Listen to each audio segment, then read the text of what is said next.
Economy चल रहा था।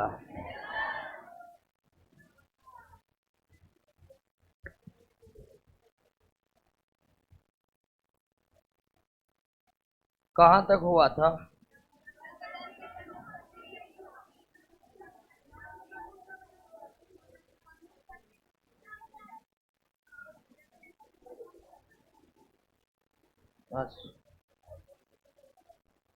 चलिए दोस्तों, शांत हो जाइए अब।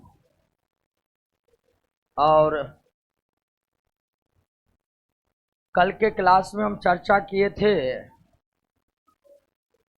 कि फाइनेंशियल मार्केट क्या है, वित्त बाजार क्या है। आज क्लास में थोड़ा डिस्टरबेंस हो गया है। क्लास नहीं होने वाला था, फिर भी हम बोले कि नहीं, क्लास होगा।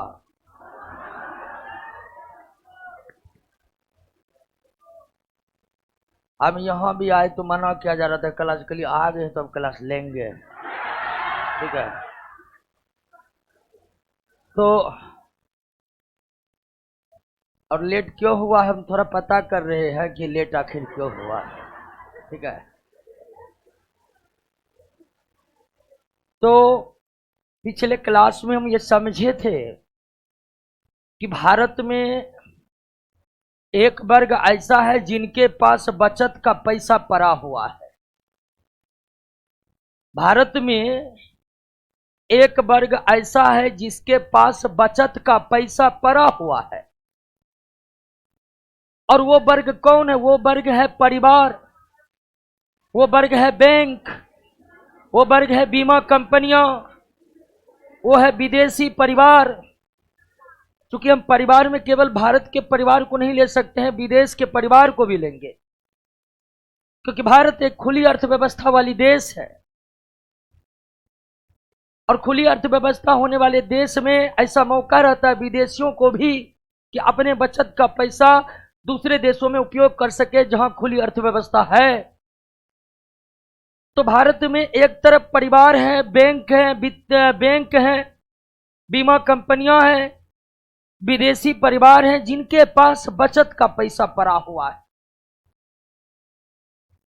और भारत में एक वर्ग ऐसा है जिनको पैसा उधार में चाहिए। उद्योग को, बिजनेस करने वाले लोगों को, सरकार को, एग्रीकल्चर सेक्टर को, इन सबको पैसा चाहिए। तो एक तरफ है बचत का पैसा जमा हुआ और एक तरफ वो लोग हैं जिन्हें उधार चाहिए। और इन दोनों लोगों को एक मंच पर लाने का काम जो बाजार करता है उसे क्या कहते हैं? वित्त बाजार कहते हैं। तो वित्त बाजार एक ऐसा बाजार है जहां पर दो पक्ष आकर के मुद्रा का लेन देन करते हैं।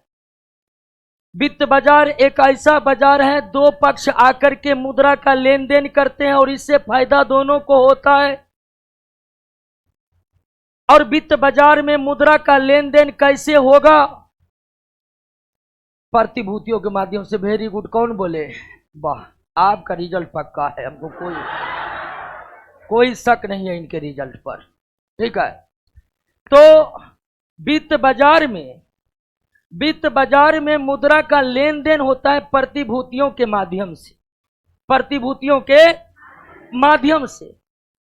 और प्रतिभूति वो जारी करते हैं जिन्हें उधार लेना है, प्रतिभूति वो जारी करते हैं जिन्हें उधार, प्रतिभूति वो खरीदते हैं जिसे उधार देना है।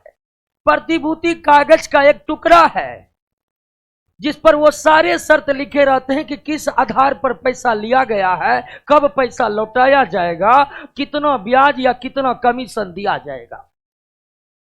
बॉन्ड भी एक प्रकार का प्रतिभूति है, बॉन्ड भी एक प्रकार का प्रतिभूति है। गांव सब में स्टाम्प पेपर चलता है बॉन्ड के रूप में।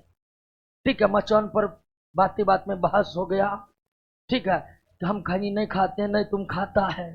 ठीक है, हम देखे हैं पीपल के पेड़ के पीछे तुम खाता था।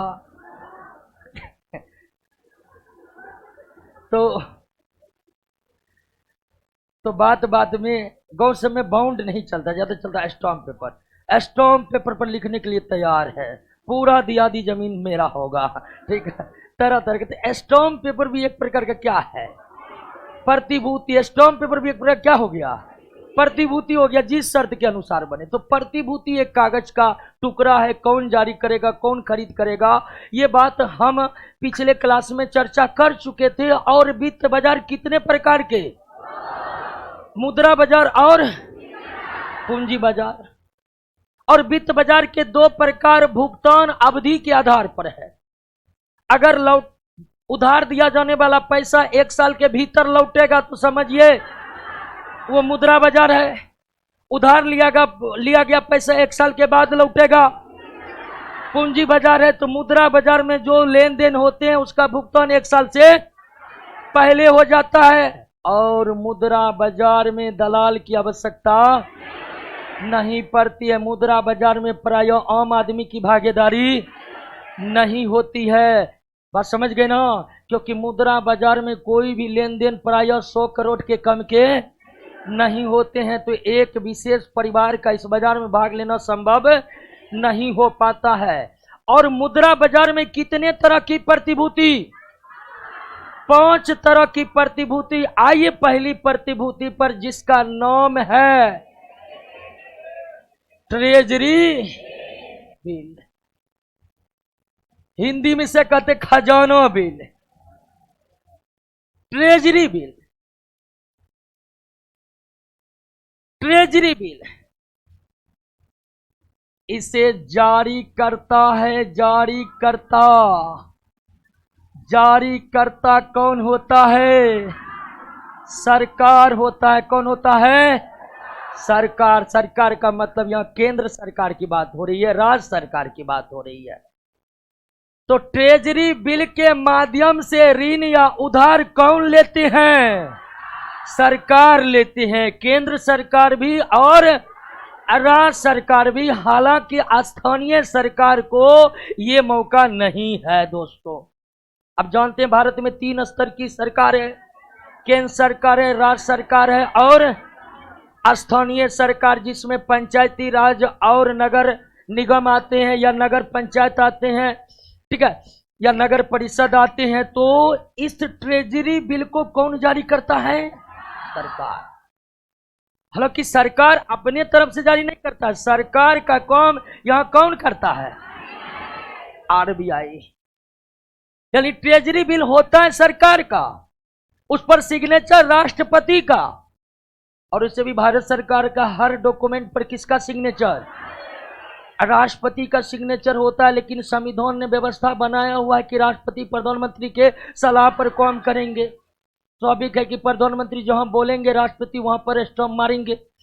तो ट्रेजरी बिल राष्ट्रपति के हस्ताक्षर रहित आ जाते हैं किसके पास, आरबीआई के पास। यानी सरकार का बेचने का मतलब यह है कि सरकार की तरफ से इस ट्रेजरी बिल को कौन बेचता है, आरबीआई बेचता है।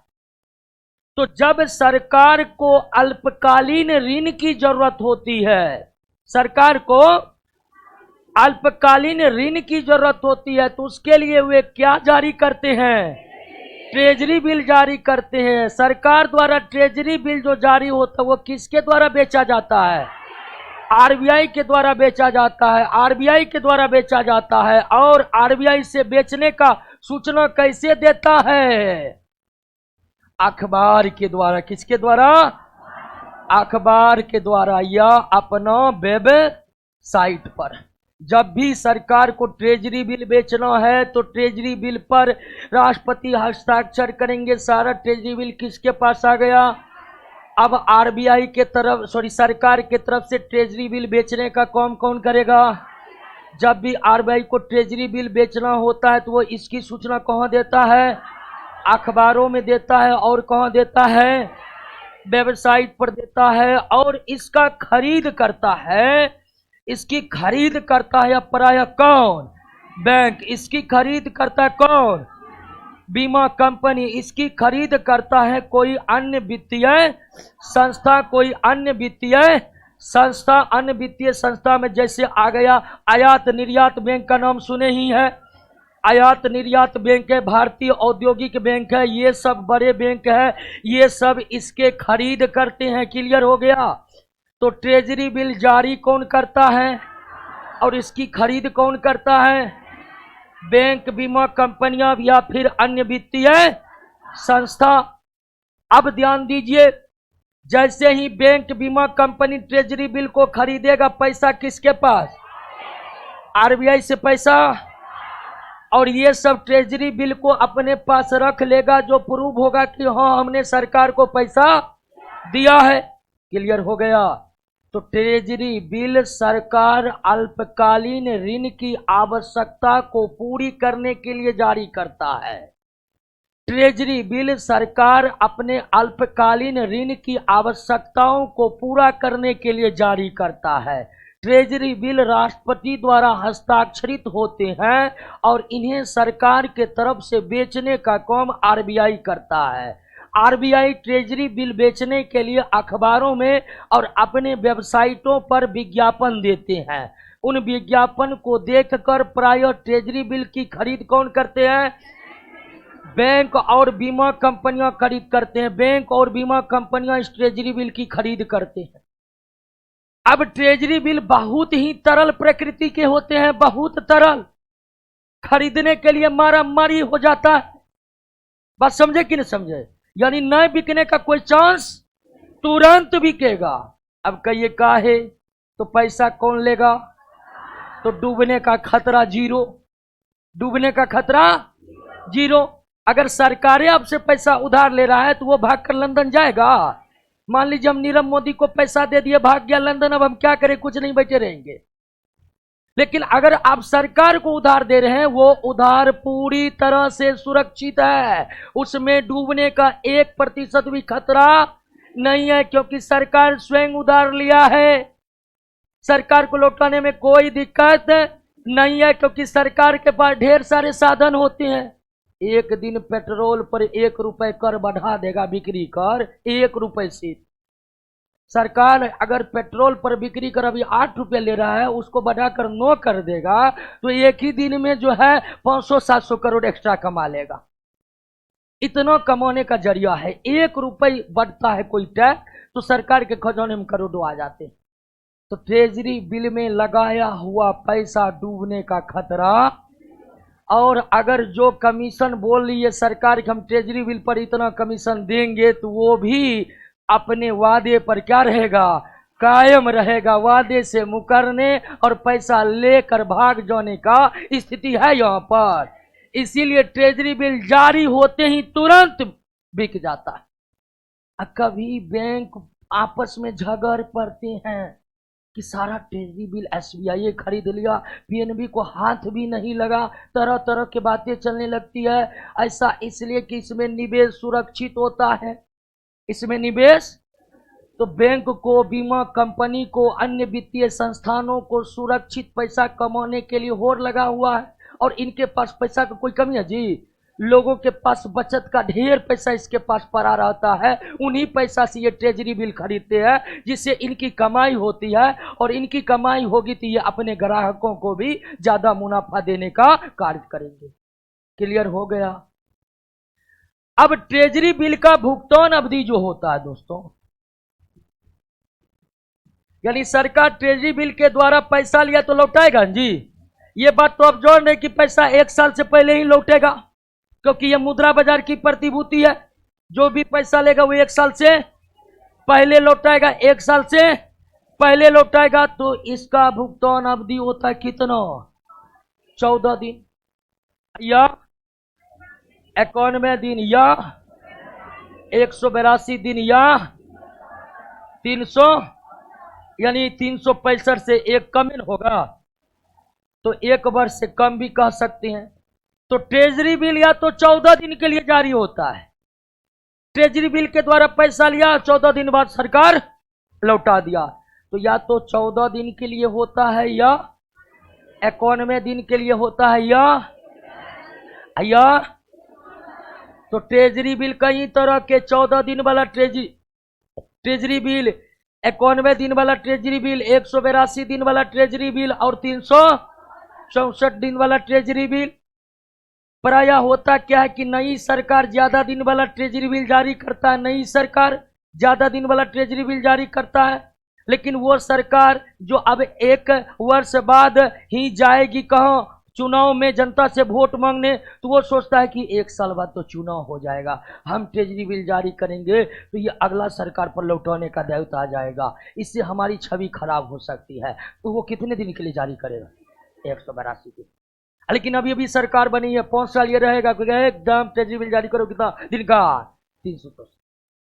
तो वो सरकार पर डिपेंड है, उसे कितने दिन के पैसे की जरूरत है, उसी अनुसार ट्रेजरी बिल जारी होता है। लेकिन जारी होने की भुगतान अवधि मात्र कितने प्रकार के, 14 दिन या 91 दिन या 300, और इससे ज्यादा तो हो नहीं सकते, क्योंकि ये अल्पकालीन प्रतिभूति है, आपको पैसा लौटाना पड़ेगा 1 साल से पहले। क्लियर हो गया। अब ट्रेजरी बिल, एक ट्रेजरी बिल की कीमत होता है 25,000। एक ट्रेजरी बिल की कीमत कितना होता है, 25,000 होता है। कितना हजार, एक ट्रेजरी बिल का कीमत जो होता है, एक ट्रेजरी बिल का कीमत, एक ट्रेजरी बिल का कीमत कितना होता है, 25,000 होता है, 25,000। अब किसी को भी ट्रेजरी बिल खरीदना है तो वो 25,000 के मल्टीप्लाई में ही खरीद पाएगा, यानी 25,000 का खरीदना है, या 50,000 का, या 75,000 का, या 1,00,000 का, यानी कि 25,000 के मल्टीप्लिकेशन में ही ट्रेजरी बिल खरीदे जा सकते हैं। अब कोई ये कहेगा कि हमको 40,000 का ट्रेजरी बिल चाहिए, वो यहां पर नहीं होगा, या तो 25 या 50 या 75 या 25,000 के मल्टीपल में ही इसे खरीदा जा सकता है। एक ट्रेजरी बिल की कीमत कितनी होती है, 25,000 होती है, और इसे 25,000 के मल्टीप्लाई में ही खरीदना पड़ता है, इसे 25,000 के मल्टीप्लाई पर ही खरीदना होता है। क्लियर। अब ध्यान दीजिए दोस्तों कि जो सरकार जब ट्रेजरी बिल जारी करके उधार लेती है तो वो इस पर ब्याज नहीं देती है, ब्याज नहीं देती है। सरकार जो ट्रेजरी बिल के माध्यम से ट्रेजरी बिल के माध्यम से ऋण लेती है तो उस पर ब्याज नहीं देती है, और ऐसे प्रतिभूति जिस पर ब्याज नहीं मिलता है उसे कहते हैं जीरो कूपन बॉन्ड। उसे क्या कहते हैं, जीरो कूपन बॉन्ड। ऐसी प्रतिभूति जिसके माध्यम से ऋण लिया गया है लेकिन उस ऋण पर ब्याज नहीं दिया जाता, तो वो प्रतिभूति को क्या कहते हैं, ट्रेजरी बिल कैसा बॉन्ड है। क्या ट्रेजरी बिल के माध्यम से सरकार को कोई बैंक या वित्तीय संस्था ऋण दिया तो क्या उन्हें सरकार ब्याज देगा, ट्रेजरी बिल पर ब्याज दिए जाते हैं, नहीं, ट्रेजरी बिल पर ब्याज नहीं दिए जाते हैं, जिसके कारण ट्रेजरी बिल को क्या कहा जाता है। ऐसे सभी प्रतिभूति जिसके माध्यम से लिया गया ऋण पर ब्याज नहीं दिया जाता हो, उस प्रतिभूति को क्या कहते हैं, उस प्रतिभूति को क्या कहते हैं, ट्रेजरी बिल कैसा बॉन्ड। अब सवाल है कि जब ब्याज दिया ही नहीं जाता तो पैसा देने वाले को फायदा क्या होता है, पैसा देने वाले को फायदा क्या होता है। आइए फायदा को समझते हैं। आपको पहले याद रखना होगा कि ट्रेजरी बिल, ठीक है, ट्रेजरी बिल कटौती पर जारी किए जाते हैं, कटौती पर जारी किया जाता है। ट्रेजरी बिल किस पर जारी किया जाता है, कटौती पर जारी किया जाता है। ट्रेजरी बिल किस पर जारी किया जाता है, कटौती पर जारी किया जाता है। लेकिन अब आप कहिएगा कटौती क्या, कटौती को अंग्रेजी में कहते हैं डिस्काउंट। कटौती क्या कहते हैं, डिस्काउंट कहते हैं, डिस्काउंट। जैसे मान लीजिए कि ट्रेजरी बिल कितना का है, टोटल 1 करोड़ का, तो जब आरबीआई इसे बेचेगी ना, हम आरबीआई कहेगा इसे हम बेच देते हैं कितना में, 92 लाख में बेच दिए। टोटल ट्रेजरी बिल कितना का है, 1 करोड़ का, यानी ट्रेजरी बिल का अंकित मूल्य कितना है, 1 करोड़। ये 25,000 के गुणक में होगा, लेकिन जब आरबीआई बेचती है ना तो वो कहता कि 1 करोड़ का तो ट्रेजरी बिल है, लेकिन हम आपको कुछ कम में दे देंगे। यानी वो विक्रय क्या करता, अंकित मूल्य से कम पर करता है। लेकिन जब ट्रेजरी बिल का समय पूरा हो जाएगा तो आरबीआई लौटाएगा कितना, 1 करोड़। ट्रेजरी बिल बेचते समय आरबीआई उसे अंकित मूल्य से कम पर बेचती है, लेकिन जब ट्रेजरी बिल का पैसा लौटाएगा किस मूल्य पर, तो जो खरीदा है वो कितना में, जब उसका भुगतान की बारी आएगी तो आरबीआई उसे कितना देगा, तो 8 लाख फायदा हो गया कि नहीं। तो ट्रेजरी बिल खरीदने वाले को फायदा होता है किस रूप में, कटौती में। अंकित मूल्य और विक्रय मूल्य के अंतर को क्या कहते हैं, कटौती में। यानी ट्रेजरी बिल जब खरीदते हैं बैंक या अन्य कोई वित्तीय संस्था तो उन्हें अंकित मूल्य से कम मूल्य पर ट्रेजरी बिल प्राप्त होता है। जब भुगतान की बारी आती है तो उसे अंकित मूल्य पर आरबीआई सरकार के तरफ से भुगतान करते हैं। बात समझ गए कि नहीं समझ गए। और ट्रेजरी बिल से आया पैसा सीधे संचित निधि में जाता है, और ट्रेजरी बिल का भुगतान होगा सीधे संचित निधि से। आप जानते हैं सरकार के पास कितना खाता, संचित निधि, लोक लेखा निधि और आकस्मिक निधि। संचित निधि, लोक लेखा निधि और, तो ट्रेजरी बिल से सरकार ऋण लिया, वो ऋण की राशि सरकार के संचित निधि में जमा होगा। ट्रेजरी बिल का भुगतान सरकार करेगा तो संचित निधि से आरबीआई निकाल कर भुगतान करेगा।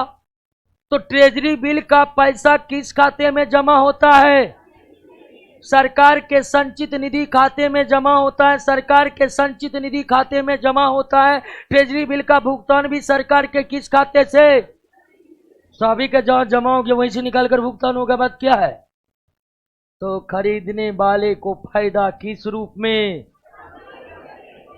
लेकिन इस ट्रेजरी बिल के खरीदार प्रायः बैंक और वित्तीय कंपनियां ही होती है, आम आदमी नहीं होता है। अब कहिएगा 25,000 ट्रेजरी बिल का कीमत है, ये तो हम भी खरीद लेंगे, हमरो पापा खरीद लेगा। तो देखिए एक ट्रेजरी बिल का कीमत है 25,000, लेकिन सरकार को पैसा का जरूरी है, तो सरकार को जब भी पैसा का जरूरी होगा तो क्या लगता है 1-2 करोड़ का होगा। भारत सरकार को ऋण की जरूरी है, इतने बड़े देश के सरकार को ऋण की जरूरी है। जब तक उसे 500, 1000, 2000 करोड़ का जरूरी नहीं होगा तब तक वो ऋण लेगा नहीं लेगा। 1-2 करोड़ होगा उसके लिए नोटे छाप लेगा क्या। तो सरकार को जब भी ऋण की जरूरी होती है तो आप समझ सकते हैं कि भारत सरकार को जब भी ऋण की जरूरी होगा, एक बड़ी मात्रा में ऋण की जरूरी होगा। और आरबीआई अगर परिवार को बेचने लगेगा, पता चला 10 लाख परिवार आया है खरीदने, रिकॉर्ड रखने में भी दिक्कत होगा। उससे अच्छा है कि 5-6 बैंकों को ही सारा बेच दे, पैसा आए लौटाने में 5-6 आदमी आएगा, खरीदने में 5-6 आदमी आएगा।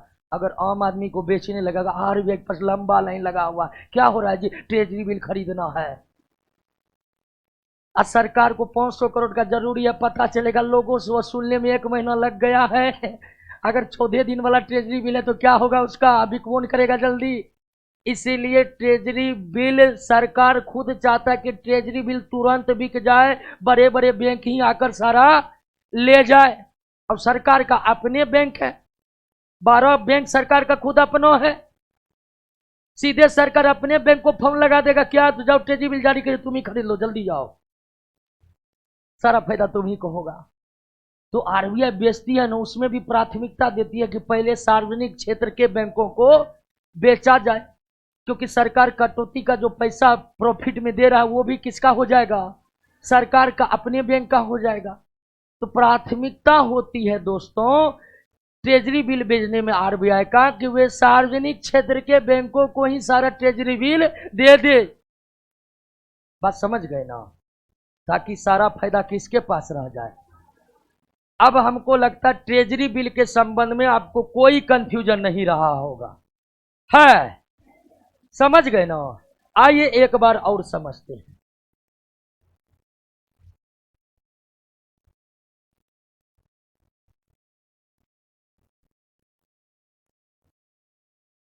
ट्रेजरी बिल को कौन जारी करता है, सरकार। सरकार को जब अल्पकालीन ऋण की जरूरत होती है तो वो क्या जारी करते हैं, ट्रेजरी बिल। सरकार को जब अल्पकालीन ऋण की जरूरत पड़ती है तो क्या जारी करते हैं? Treasury bill. सरकार के तरफ से कौन जारी करता है? आरबीआई। क्लियर हो गया? आरबीआई ट्रेजरी बिल जारी करता है तो इसकी सूचना कौन कौन देता है? अखबारों में और अपने वेबसाइट पर सूचना दे देता है कि हम इस डेट को ट्रेजरी बिल बेचने वाले हैं, इच्छुक लोग आकर के बोली लगाए। क्लियर? और इसके खरीदार प्रायः कौन होते हैं? तो सरकार को अल्पकालीन ऋण की जरूरत है तो क्या जारी कर दिया? और उस ट्रेजरी बिल को कौन खरीद लिया? तो बैंक, बीमा कंपनी, वित्तीय संस्था से पैसा निकलकर किसको चल गया? और इनके पास रह जाता क्या? यानी ट्रेजरी बिल इनके पास अप्रूव के रूप में रह गया कि हाँ, हमने सरकार को इस शर्त पर पैसा दिया है। अब ट्रेजरी बिल अल्पकालीन प्रतिभूति है, लेकिन ये 4 भुगतान अवधियों के साथ जारी हो सकते हैं। ट्रेजरी बिल या तो 14 दिन के लिए जारी हो सकते, या 91 दिन, या 100, या 364 दिन। यानी सरकार ट्रेजरी बिल के माध्यम से 14 दिन के लिए भी ऋण ले सकती है, 91 दिन के लिए भी, 182 दिन के लिए भी, और अधिकतम 364 दिन। अब ये कौन सरकार कितने दिन के लिए लेगी, ये सरकार की स्थिति से देखकर पता चलता है। चुनाव निकट होने वाला है तो कम समय के लिए लेगा, नई सरकार है तो अधिक समय के लिए लेगा। एक ट्रेजरी बिल का कीमत कितना? 25,000 होता है, और किसी को भी ट्रेजरी बिल खरीदना है तो उसे 25,000 के मल्टीपल में ही खरीदना पड़ेगा। अब सरकार जो ट्रेजरी बिल के माध्यम से ऋण लेती है उस पर सरकार कोई ब्याज, अर्थात ट्रेजरी बिल पर ब्याज नहीं दिया जाता है। और ऐसे प्रतिभूति जिस पर ब्याज नहीं दिया जाता उसे क्या कहते हैं? जीरो कूपन बॉन्ड कहते हैं। यानी ट्रेजरी बिल कैसा बॉन्ड है?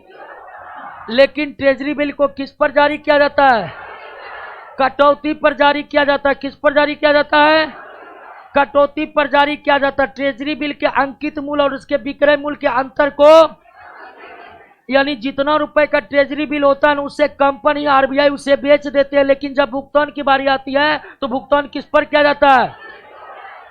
अब आपके मन में सवाल होता होगा कि कितना कम में ये बेचा जाएगा। इसके लिए बोली लगती है। इसके लिए जैसे ट्रेजरी बिल बेचने की सूचना आरबीआई दे दिया, और उसको खरीदने के लिए मान लीजिए 18 बैंक आया। कितना बैंक? 18 बैंक उसको खरीदने के लिए आ गया। तो अब 18 बैंक के बीच आरबीआई बोली लगाएगा। कोई कहेगा कि हम 1 करोड़ का लेंगे 92 लाख में, कोई कहेगा 93 लाख में लेंगे, कोई कहेगा 95 लाख में लेंगे।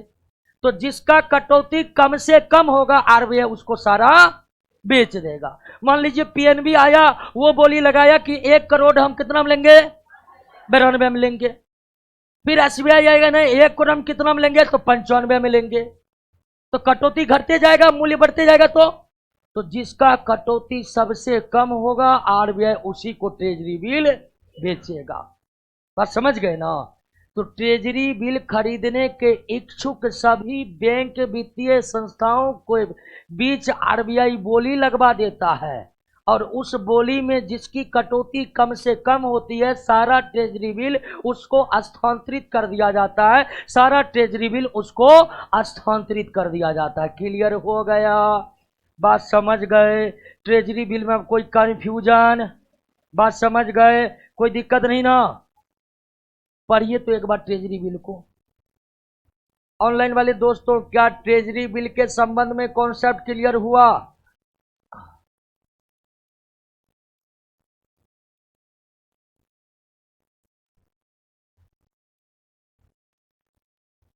चलिए, yes yes yes yes. Tax भी लगता? नहीं, इस पर कोई टैक्स वैक्स नहीं लगता है दोस्तों।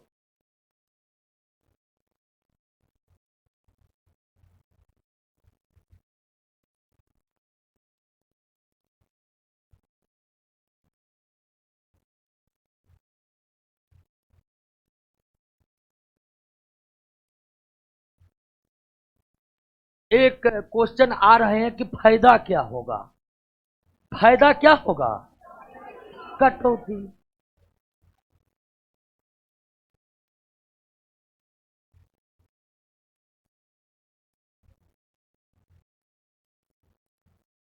एक हो रहा है कि कभी भी बैंक पैसा वापस मांग सकता नहीं, समय निश्चित है। मतलब एक ट्रेजरी बिल बैंक खरीदा कितना दिन वाला, और वो आरबीआई को जाकर 45 दिन बाद कहेगा कि पैसा लौटा दीजिए, जरूरी है, लौटा देगा नहीं, 91 दिन रुकना पड़ेगा। पहले अगर बैंक को पैसा का जरूरी हो गया तो नहीं लौटेगा। और बैंक के पास इतना अनुभव होते हैं कि वे कब इसमें पैसा लगाएंगे ताकि उन्हें कोई दिक्कत नहीं होगा।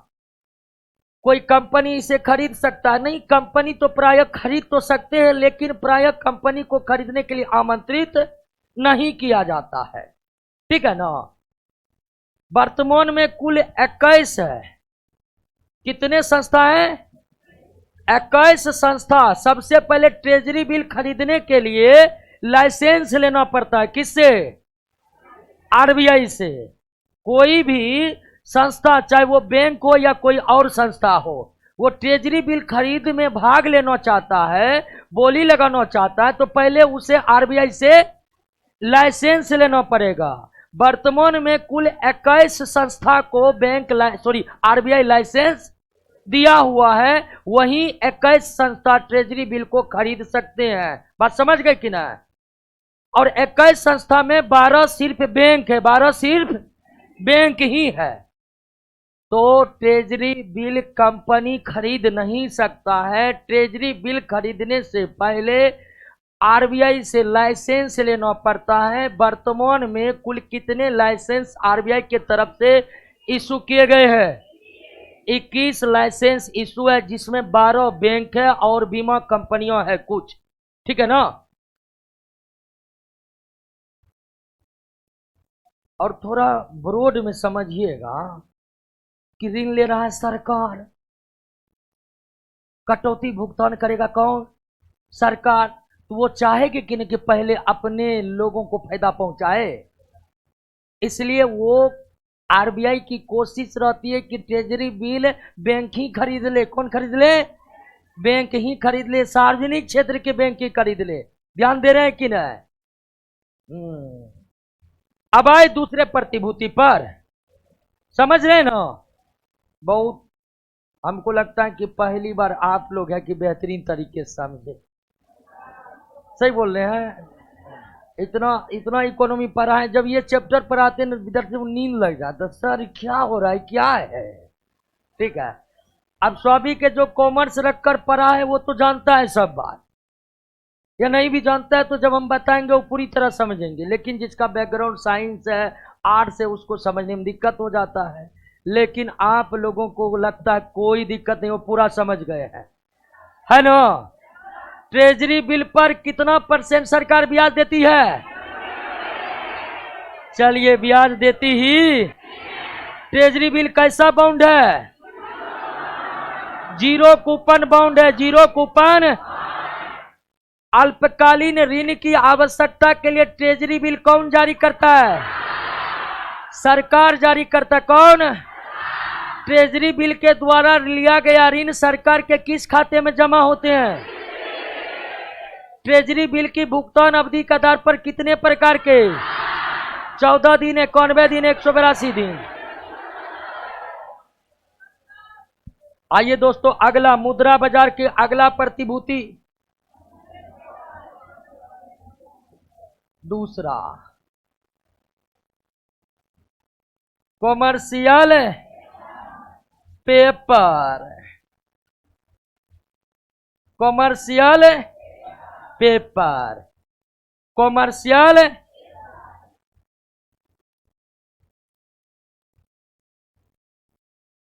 इसमें जनता का भी जिक्र है, जनता का भी जिक्र है। अब देखिए, बैंक खरीदा तो जनता का पैसा है उसमें, तो अप्रत्यक्ष रूप से बैंक जो खरीद रही है, अप्रत्यक्ष रूप से वो पैसा किसका है? जनता का है।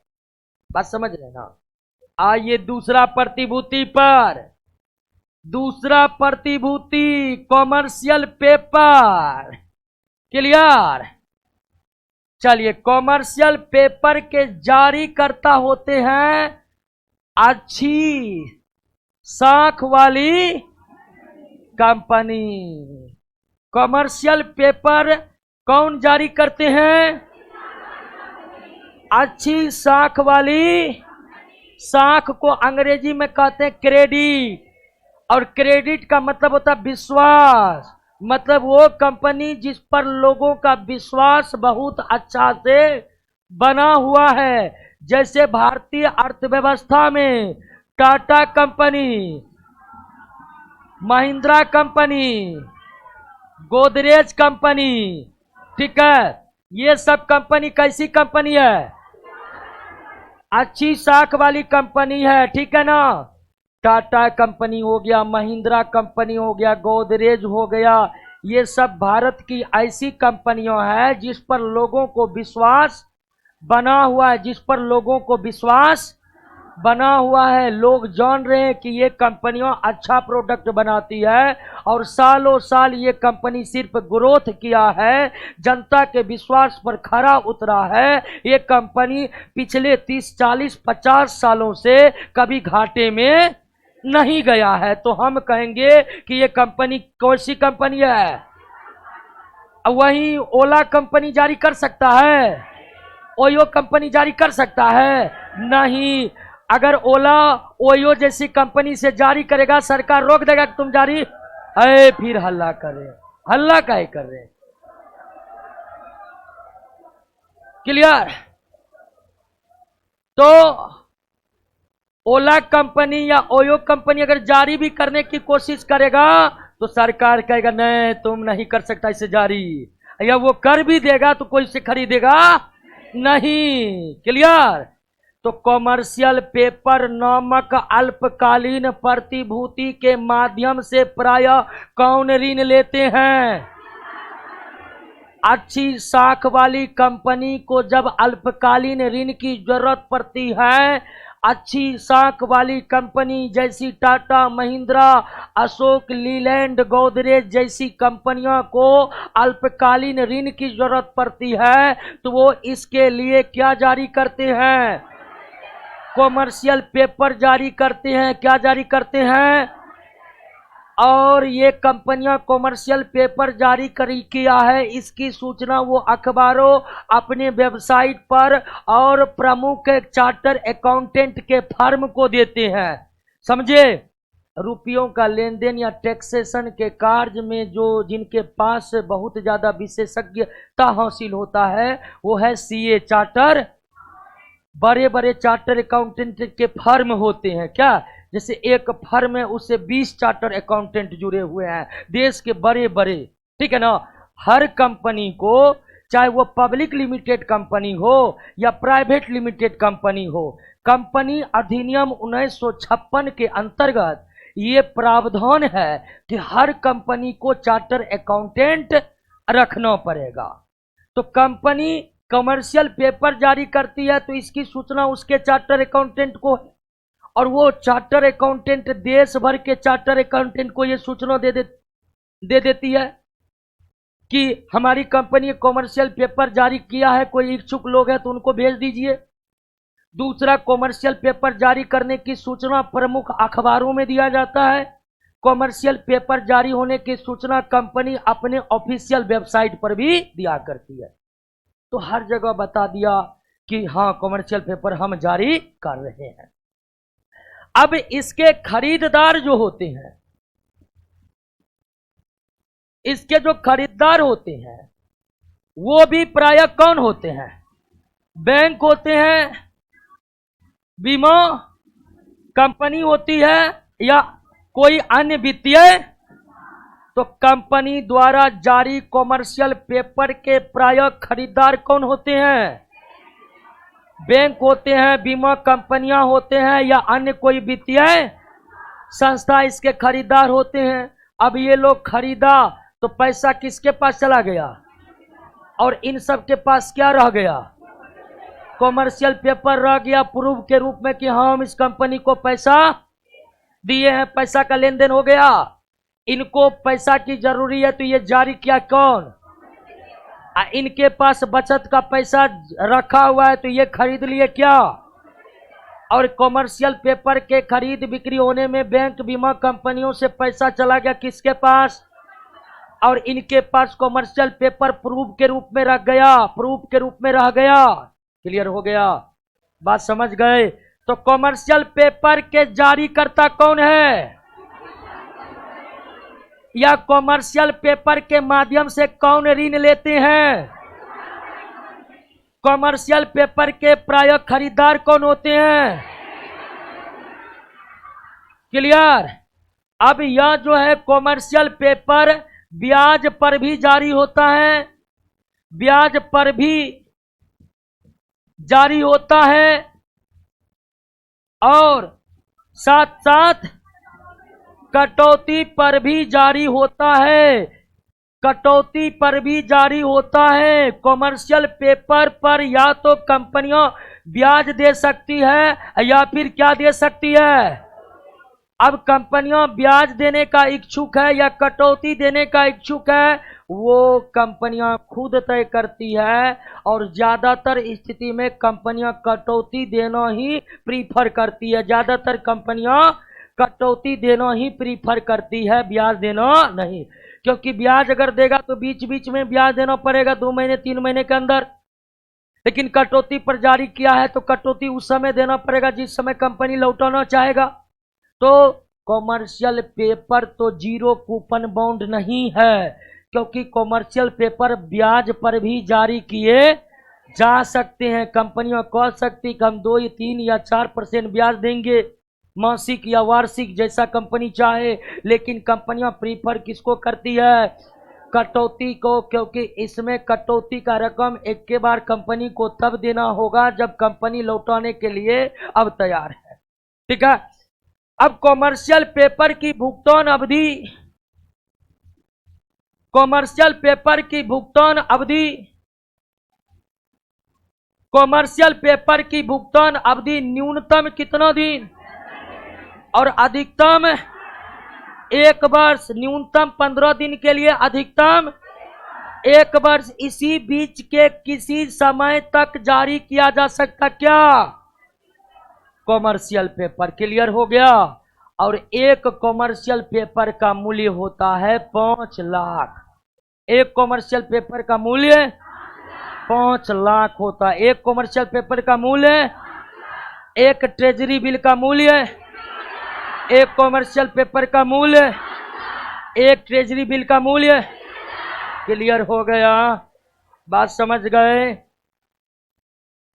तो कॉमर्शियल पेपर अल्पकालीन प्रतिभूति या दीर्घकालीन, कॉमर्शियल पेपर एक अल्पकालीन प्रतिभूति है। कॉमर्शियल पेपर मुद्रा बाजार की प्रतिभूति या पूंजी बाजार का, मुद्रा बाजार का प्रतिभूति है। कॉमर्शियल पेपर कौन जारी करते हैं, अच्छी साख वाली कंपनी ही इसे जारी कर सकता है, दूसरा कंपनी को जारी करने ही नहीं दिया जाएगा। क्लियर। अब ध्यान रखिएगा कि इसी क्वेश्चन को 2 तरह से पूछा जाएगा। पहला, कॉमर्शियल पेपर कौन जारी करते हैं, इसी प्रश्न को दूसरे तरीके से पूछेगा कि कॉमर्शियल पेपर के माध्यम से कौन ऋण लेते हैं। ठीक है। मुद्रा बाजार में कॉमर्शियल पेपर के प्रायः खरीदार कौन होते हैं, कॉमर्शियल पेपर क्या जीरो कूपन बॉन्ड है, जीरो कूपन बॉन्ड नहीं है, क्योंकि इस पर ब्याज देने का प्रावधान है, ब्याज देने का प्रावधान है। लेकिन कंपनियां कॉमर्शियल पेपर लेते समय प्रायः किसको प्राथमिकता देती है, कटौती को। कॉमर्शियल पेपर के द्वारा लिए गए ऋण की भुगतान न्यूनतम कितने दिनों में, 15 दिनों में, अधिकतम, और उससे ज्यादा तो हो ही नहीं सकता है। एक कॉमर्शियल पेपर की कीमत कितनी, और कॉमर्शियल पेपर की लेन देन पर कंट्रोल होगा आरबीआई का, किसका, मतलब कंपनी कोई हेरा फेरी करता है कॉमर्शियल पेपर के जरिए, गलत ऋण उठाता है, यानी कि ऋण लेने वाले कह रहा है कि हम यहां पर नई कंपनी खोल रहे हैं और तत्काल उसमें पैसों की जरूरत है, हम इसी के लिए ऋण ले रहे हैं, लेकिन पता चला कि वो पैसा तो उठा लिया कॉमर्शियल पेपर जारी करके, लेकिन वो काम नहीं किया जो काम बोलकर पैसा लिया है, तो आरबीआई कंपनी को दंडित करेगी। यानी कॉमर्शियल पेपर का हर लेन देन पर आरबीआई का नजर होता है कि सही तरीके से लेन देन हो, किसी शर्तों का उल्लंघन न हो। जो कार्य के लिए ऋण लिया गया है वही कार्य ही कंपनियां कर सकती है, उससे उलट दूसरे कार्य नहीं कर सकती है। बात समझ गए? मान लीजिए कि जमीन अधिग्रहण के लिए, जैसे कंपनी है रिलायंस, और उसे जमीन अधिग्रहण करना है, तत्काल 500 करोड़ चाहिए, और इसके लिए वो कॉमर्शियल पेपर जारी किया और 500 करोड़ उगाही कर लिया। उसके बाद वो जमीन अधिग्रहण न करके समुद्र में एक टापू खरीद लिया, मान लीजिए, तो क्या इस पर एक्शन होगा? बिल्कुल इस पर एक्शन होगा। तुरंत आरबीआई एक्शन लेगा कि ये काम, ये गलत तरीके से कॉमर्शियल पेपर जारी करके ऋण लिया गया है। तो जो कार्य के लिए कंपनियां ऋण लिया वही कार्य कर सकता है, उसके उलट दूसरा कार्य नहीं कर सकता है। और ये साधारण, आप भी बैंक से लोन लेते हैं तो लोन जिस कार्य के लिए वही कार्य आप कर सकते हैं, उसके उलट दूसरा नहीं। अगर लोन लिए फ्रिज खरीदने के लिए तो आप एसी नहीं कर सकते, आपको फ्रिज खरीदना पड़ेगा। बात समझ गए ना? कॉमर्शियल पेपर समझ गए? ट्रेजरी बिल समझ गए? समझ रहे हैं कि नहीं समझ रहे? अब कहिए चैप्टर उबाऊ है? नहीं, उबाऊ बना दिया गया है लोगों के द्वारा, ठीक है ना? और हम ऐसा बोल रहे हैं कि बहुत लोगों को, बहुत स्टूडेंट मन में बैठा लिया है कि ये चीज रटनो ही है। तो ऐसा नहीं कि इस चैप्टर का प्रश्न विद्यार्थी नहीं बनाते हैं, पूरा रट्टा मार के तैयार है। कॉमर्शियल पेपर, अल्पकालीन प्रतिभूति, पूरा रट्टा है। अब फिर पूछे अल्पकालीन प्रतिभूति क्या होता है, वो नहीं जानता अल्पकालीन प्रतिभूति है, ठीक है? तो रट्टा मार लिया है और वो समझने का प्रयास ही नहीं करते। वो समझता है ये बाहर का चीज है, ये नहीं समझना, इसको रटना है। मन में बिठा लिया है कि रटना ही है इसको, और रट के रेडी हो जाते हैं। कभी कभार हमारे क्लास में आया, वो समझ जाते हैं, उसको दिमाग हड़बड़ा, ये क्या हो रही, तो हम समझ रहे हैं, ये तो रटने वाला चीज है, समझ क्यों रहे हैं हम? ठीक है? कई लोगों को ऐसा भी हो जाता है, ठीक है? और आप कहिएगा ये हम बोल रहे हैं लेकिन ऐसा है, एक बार इसे पढ़ा रहे थे, 2 उठ के चल गया। उसको भाई रुको रुको रुको, इधर आओ इधर आओ, क्या हुआ? नहीं सर ये तो हम समझ रहे हैं, हम सोचे रटने वाला चीज है। समझे? कॉमर्शियल पेपर को पढ़िए तो एक बार।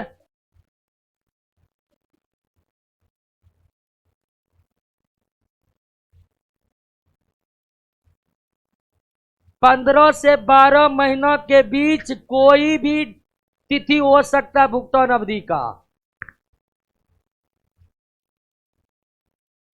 एक बहुत बहुत शानदार क्वेश्चन है कि पढ़ना और रटना में क्या अंतर है? तो दोनों ही एक दूसरे के पर्यायवाची हैं। बात समझ रहे हैं कि नहीं? बहुत क्वेश्चन आया हुआ है।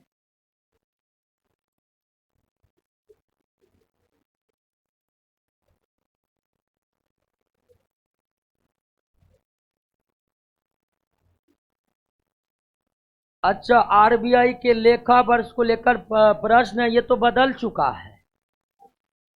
हाँ, 1 अप्रैल से 31 मार्च, वो मिस्टेक से हो गया होगा। जो टेस्ट हुआ होगा ना, तो टेस्ट में कहीं कहीं से कोई क्वेश्चन बैंक से प्रश्न उठाया होगा, और क्वेश्चन बैंक में जुलाई जून उत्तर दिया होगा, तो इसलिए मिस्टेक हुआ होगा, ठीक है? तो इसमें कोई शक नहीं है, आरबीआई का लेखा वर्ष 1 अप्रैल से 31 मार्च है।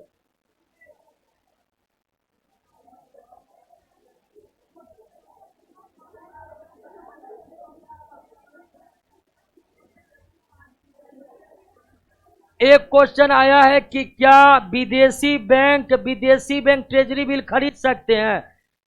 तो बिल्कुल कोई भी वित्तीय संस्था ट्रेजरी बिल खरीद सकता है, बशर्ते उसको आरबीआई लाइसेंस प्रदान करे। और वर्तमान में केवल 21 संस्था को ही लाइसेंस। क्लियर हो गया? कहिए ऑनलाइन एक बार कॉमर्शियल पेपर को एक बार पढ़िए। पढ़ लिए? एक बार फिर से पढ़िए, एक बार फिर से मन से पढ़िए। हाँ, मन से।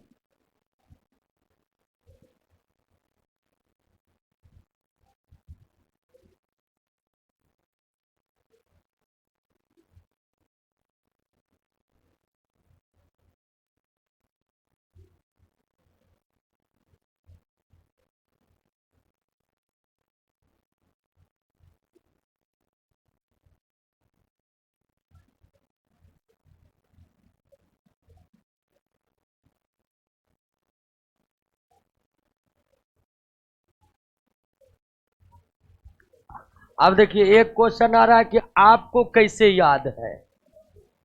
दोस्तों हम 7 साल से इसी काम को कर रहे हैं।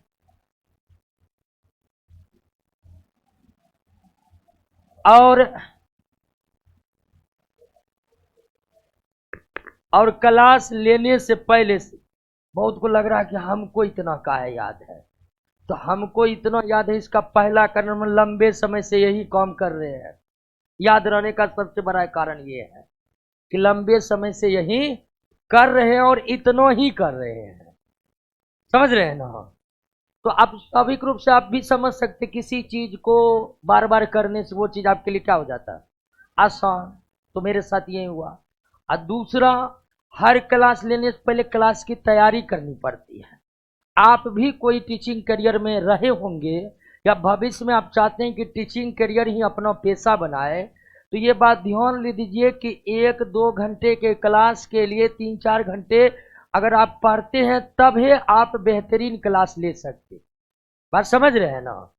तो दोस्तों हम आपकी तरफ सोने जाते हैं, पढ़ते हैं तब पढ़ा पाते हैं, है कि ना है? और ऐसा हर टीचर के साथ है।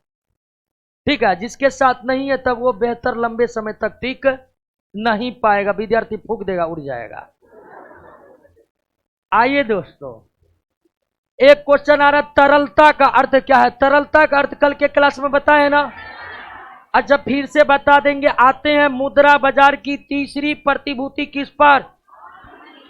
Call money. मुद्रा बाजार की तीसरी प्रतिभूति कॉल मनी। क्लियर? अब ध्यान दीजिए कि कॉल मनी का नाम कॉल मनी क्यों है। तो कॉल मनी का नाम कॉल मनी इसलिए है क्योंकि इस प्रतिभूति का लेन देन प्रायः फोन पर ही होता है। बात समझ रहे हैं ना? जारीकर्ता और खरीदने वाला दोनों एक दूसरे से फोन पर ही बात करते हैं और फोन पर बात करने के दरमियान ही ये लेन देन हो जाता है, इसीलिए इसका नाम ही क्या पड़ गया है, कॉल मनी। ठीक है, कॉल मनी। अब ध्यान दीजिए कि कॉल मनी का भुगतान अवधि मात्र कितना दिन, यानी 1 दिन से लेकर 15 दिन, और 1 दिन का मतलब 24 घंटा है। और ये ऐसा प्रतिभूति है, इसके द्वारा 1 रात के लिए भी ऋण लिए जाते हैं। बात समझ गए ना? तो कॉल मनी प्रतिभूति का नाम कॉल मनी इसलिए पड़ गया क्योंकि इस प्रतिभूति का अधिकांश लेन देन की शर्तें बातें मोबाइल पर या टेलीफोन पर ही संपन्न हो जाती है। कागजी कार्रवाई या तो नहीं होती है या बाद में होती है। बात समझ गए ना? इसलिए इसका नाम कॉल मनी रखा गया। और मुद्रा बाजार में जितने भी प्रतिभूति है, मुद्रा बाजार में जितने भी प्रतिभूति हैं, वो सारे प्रतिभूतियों में सबसे कम भुगतान अवधि वाला कॉल मनी है, जिसका न्यूनतम भुगतान और अधिकतम यानी कॉल मनी प्रतिभूति के माध्यम से जिसने भी ऋण लिया है उसे अधिकतम 15 दिन में तो लौटाना ही पड़ेगा, न्यूनतम 1 दिन है। इसका मतलब कि कॉल मनी प्रतिभूति सर्वाधिक तरल प्रकृति के होते हैं, सर्वाधिक तरल प्रकृति के होते हैं, यानी कि इसकी खरीद बिक्री या मुद्रा के रूप में परिवर्तन बड़ी आसानी से होता है। और मुद्रा बाजार में कॉल मनी को मनी ही समझा जाता है, मुद्रा ही समझा जाता है। बात समझ गए ना? जिस तरह हम लोग करेंसी का यूज करते हैं ना, मुद्रा बाजार में करेंसी के तरह ही ये प्रतिभूति यूज किए जाते हैं। कॉल मनी बराबर मुद्रा दोनों में विशेष कोई अंतर नहीं है, और ये इसलिए क्योंकि इसकी भुगतान अवधि मात्र कितना, अधिकतम 15 दिन है, यानी 15 दिन में पैसा लौट ही आएगा। क्लियर हो गया? और इस तरह से जितने भी प्रतिभूति है उसमें सर्वाधिक तरल प्रकृति का प्रतिभूति कौन? सर्वाधिक तरल प्रकृति का मतलब इसकी भुगतान तुरंत हो जाता है, तुरंत ये मुद्रा के रूप में परिवर्तित हो जाता है। इसके लेन देन में जरा से भी कोई लेट नहीं होता है, इसका इस्तेमाल मुद्रा के तरह ही किया जाता है। क्लियर हो गया? अब इसके जारीकर्ता कौन होते हैं? बैंक। इसकी खरीद भी कौन करते हैं? बैंक। बाकी कोई हिस्सा इसमें लेता ही। और बैंक का मतलब बैंक का मतलब बैंक, ग्रामीण बैंक नहीं। बात समझ रहे ना? पेमेंट बैंक नहीं, बैंक का मतलब बैंक जो सरकार के परिभाषा के अनुसार बैंक है। क्लियर? तो कॉल मनी के माध्यम से ऋण लेते भी कौन है? कॉल मनी के माध्यम से ऋण देते भी कौन है? यानी ये बैंकों के आपसी प्रतिभूति है, बैंकों के बीच आपस में लेन देन करने वाली प्रतिभूति है कौन? Call money. अब सवाल है कि कॉल मनी की आवश्यकता बैंक को पड़ती क्यों है? और दूसरा सवाल है कि कॉल मनी के द्वारा बैंक पैसा लगाना क्यों चाहते हैं? दो बात है यहां पर कि किन कारणों से बैंक को कॉल मनी की जरूरत पड़ती है और किन कारणों से बैंक इसमें पैसा लगाती हैं। ठीक है ना? तो दोस्तों ध्यान दीजिए कि बैंक को कॉल मनी की जरूरत पड़ती है एसएलआर को ठीक करने हेतु। एसएलआर को ठीक करने एक बैंक कॉल मनी के द्वारा ऋण प्रायः किस लिए लेते हैं? एसएलआर को ठीक करने हेतु। अब कहिएगा कि एसएलआर तो हम जानते ही नहीं है, तो आप भूल गए हैं। सुनिए एसएलआर क्या है, एक बार हमसे भी सुन लीजिए। आपको याद है तो यह अति उत्तम बात है, लेकिन हम भी बता देना चाहते कि हमको भी याद है, सुन लीजिए आप पहले। बैंक के पास लोगों का जो जमा पैसा रहता है उसका कुछ हिस्सा बैंकों को आरबीआई के पास जमा करना पड़ता है, वो सीआरआर कहलाता है। बैंक के पास जो जमा है लोगों का, उस जमा का कुछ हिस्सा बैंकों को आरबीआई के पास रखना पड़ता है, उसे सीआरआर कहती है। और कुल जमा का कुछ हिस्सा बैंकों को खुद अपने पास रखना पड़ता है, जिसे क्या कहते हैं? वर्तमान में सीआरआर शायद 4.5% है और एसएलआर 18% है, अगर हम भूले नहीं है तो। ठीक है, शायद 4% है, सीआरआर 4.5 है, 4.5% है। यानी अगर बैंक के पास लोगों का 100 रुपया जमा है तो उसमें 4.5 रुपया बैंक को रखना होगा आरबीआई के पास और 18 रुपया रखना होगा खुद अपने पास। वो पैसा वो किसी को ऋण के रूप में नहीं दे सकती है। और इसकी व्यवस्था बैंकिंग सेक्टर में इसलिए की गई है ताकि बैंक पर अगर कोई जोखिम आ जाए तो इन पैसों से उनके ग्राहकों की कुछ भरपाई की जाए। आप हाल के वर्षों में, हाल के कुछ समय पहले ये जरूर अखबारों में पढ़े होंगे कि महाराष्ट्र का एक बैंक डूब गया। अब बैंक का डूबने का मतलब जमा कम था, ऋण ज्यादा दे दिया, मतलब अब बैंक डूब गया। और जब बैंक डूब गया तो ग्राहक का पैसा भी, लेकिन फिर भी उसका कितना पैसा बचा हुआ है। इन पैसा से डूबे हुए बैंक के ग्राहकों को कुछ सुविधा तो आरबीआई दे सकती है ना। तो बैंक पर कोई विपत्ति आ जाए तो इस सुरक्षित पैसे से बैंक को विपत्ति से बाहर लाया जा सके, इसीलिए इसका प्रावधान बैंकिंग सेक्टर में किया गया है। इसकी विस्तार से चर्चा हम चैप्टर नंबर मौद्रिक नीति में किए हुए हैं। तो बैंक के पास अगर 100 रुपया जमा है तो 18 रुपया बैंक को अपने पास सुरक्षित रखना होगा। और उसमें अगर किसी कारणवश कोई कमी आ गई है तो उसके लिए तत्काल बैंक लेते क्या, कॉल मनी। तो जब बैंकों को एसएलआर की राशि कम पड़ जाती है तो उसको ठीक करने के लिए ही वो मांग करते हैं किसका, कॉल मनी का। और कॉल मनी जब किसी बैंक की आवश्यकता होती है तो 99% केस में किसके लिए, एसएलआर को मैनेजमेंट के लिए। कभी कभी बैंक के पास होता क्या, अचानक ज्यादा नकदी जमा हो जाता है। उदाहरण के लिए कि एक एसबीआई बैंक है जहां रोज 10 करोड़ रुपए लोग जमा कर रहे थे,